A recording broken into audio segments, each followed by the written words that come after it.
Ilang mga netizen ang nag-react at hindi raw sila magtataka baka pati si Chloe San Jose ay maging reservist na rin ng Philippine Navy.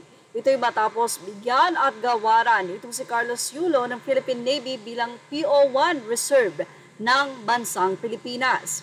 Marami ang nagtataka kung bakit nakapasa bilang Navy itong si Carlos Yulo, gayong wala pa nga daw 5 feet ang height nito.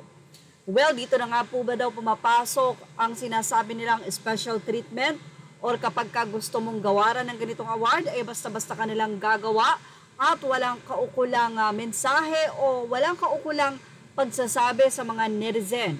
Actually, ipinaliwanag ito ng Philippine Navy sa kanilang Facebook page.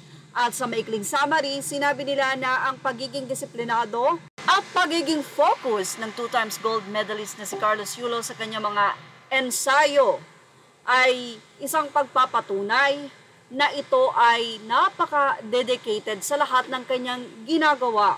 Isang bagay kung bakit karapat-dapat siyang pumasok bilang Reserve Philippine Navy na ngayon nga ay PO1. Nanumpa itong si Carlos Yulo kasama ang presidente ng GAP na si President Cynthia, kung saan ilang mga netizen ang nag-react na naman na sana nga daw ay ayusin ng bansang Pilipinas. Unang-una, yes, hindi naman daw winawala na si Carlos Yulo ay isang 2-time gold medalist.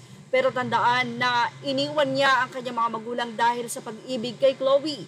Ang kanyang pamilya na naghihintay sa kanya na tila wala naman siyang pake. Narito ang naging komento ng netizen. Wala palang height requirement ng Philippine Navy. Wala pang 5 feet si Carloy. Ang isa ay nag-congrats naman kay Carlos. Say naman ng isang netizen, Reserve Navy, paano yan makakapag-serve sa bansa? Baka once na makapagyera, kauna-unahang pang lumayas at pagkaluno pa sariling bansa at tawagin ding magnanakaw. Sariling ang pamilya, tinalikuran at iniwan, parang mga TANGA lang tong mga Navy na to. Mukhang hindi talaga sang-ayon ang maraming netizen dito, pero ganun pa man, yan ay nandyan na. At kailangan na lang talagang tanggapin at i-congratulate. Marami naman din kasi talaga ang nasasaktan na sa tuwing mai-interview si Carlos ay walang nababanggit ito sa family, kundi ang sinasabi niya ay nakatagpo siya ng bagong pamilya na tunay na nagmamahal sa kanya. Isang masakit na mga salita na dapat daw ay sinasang-alang-alang ng mga nagbibigay parangal kay Carlos Yulo.